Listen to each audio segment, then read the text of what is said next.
जो इसमें शामिल अपराधी हैं उनकी पहचान कर ली गई है और जो ट्रैक्टर है उसको जब्त कर लिया गया है। जो उसके चालक हैं वो आपको कृष्णा रविदास हैं, पिता दशरथ रवि ठाकुर है, वो भी आपको कौवा कोल के हैं। मिथिलेश ठाकुर की गिरफ्तारी पुलिस के द्वारा कर ली गई है और आज दिनांक 14 नवंबर 2023 की सुबह को एक दुखद घटना हुई है, जिसमें एक हमारे additional SHO SI Prabhat Ranjan जो 2018 बैच के बिहार पुलिस के दरोगा हैं, उनकी आपको शहादत हुई है। सुबह सुबह उनको सूचना प्राप्त हुई थी कि अवैध बालू का खनन करके एक ट्रैक्टर आपको रोपावेल जो जमुई, नवादा और गिरिडीह बॉर्डर पे पड़ता है, वहाँ से चनरवा घाट से अवैध खनन करके उसका आपको परिवहन कर रहा है।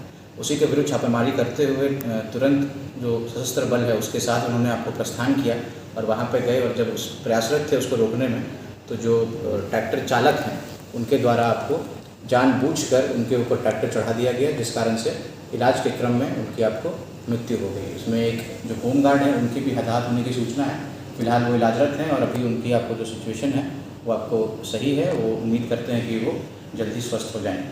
जो इसमें शामिल अपराधी हैं उनकी पहचान कर ली गई है और जो ट्रैक्टर है उसको जब्त कर लिया गया है। जो उसके चालक हैं वो आपको कृष्णा रविदास हैं, पिता दशरथ रविदास, ये कौवा कोल नवादा के हैं और उनके साथ एक और व्यक्ति उस ट्रैक्टर पे आपको चल रहे थे, उनका नाम मिथिलेश ठाकुर है, वो भी आपको कौवा कोल के हैं। मिथिलेश ठाकुर की गिरफ्तारी पुलिस के द्वारा कर ली गई है और कृष्णा रविदास के विरुद्ध भी हम लोग निरंतर प्रयास कर रहे हैं और जल्दी उनकी भी गिरफ्तारी कर ली जाएगी।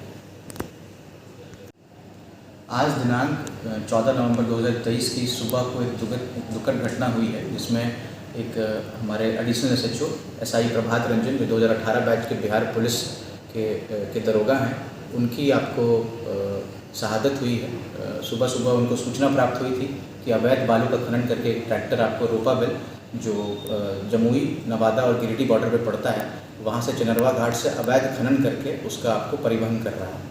उसी के विरुद्ध छापेमारी करते हुए तुरंत जो सशस्त्र बल है उसके साथ उन्होंने आपको प्रस्थान किया और वहाँ पे गए और जब उस प्रयासरत थे उसको रोकने में, तो जो ट्रैक्टर चालक हैं उनके द्वारा आपको जानबूझकर उनके ऊपर ट्रैक्टर चढ़ा दिया गया, जिस कारण से इलाज के क्रम में उनकी आपको मृत्यु हो गई। इसमें एक जो होमगार्ड है उनकी भी हताहत होने की सूचना है। फिलहाल वो इलाजरत हैं और अभी उनकी आपको जो सिचुएशन है वो आपको सही है। वो उम्मीद करते हैं कि वो जल्दी स्वस्थ हो जाएँ। जो इसमें शामिल अपराधी हैं उनकी पहचान कर ली गई है और जो ट्रैक्टर है उसको जब्त कर लिया गया है। जो उसके चालक हैं वो आपको कृष्णा रविदास हैं, पिता दशरथ रविदास, ये कौवा कोल नवादा के हैं और उनके साथ एक और व्यक्ति उस ट्रैक्टर पे आपको चल रहे थे, उनका नाम मिथिलेश ठाकुर है, वो भी आपको कौवा कोल के हैं। मिथिलेश ठाकुर की गिरफ्तारी पुलिस के द्वारा कर ली गई है और कृष्णा रविदास के विरुद्ध भी हम लोग निरंतर प्रयास कर रहे हैं और जल्दी उनकी भी गिरफ्तारी कर ली जाएगी। हमसे जुड़े रहने के लिए हमारे YouTube चैनल को सब्सक्राइब करें और नई वीडियो की नोटिफिकेशन के लिए बेल आइकॉन को दबाएं।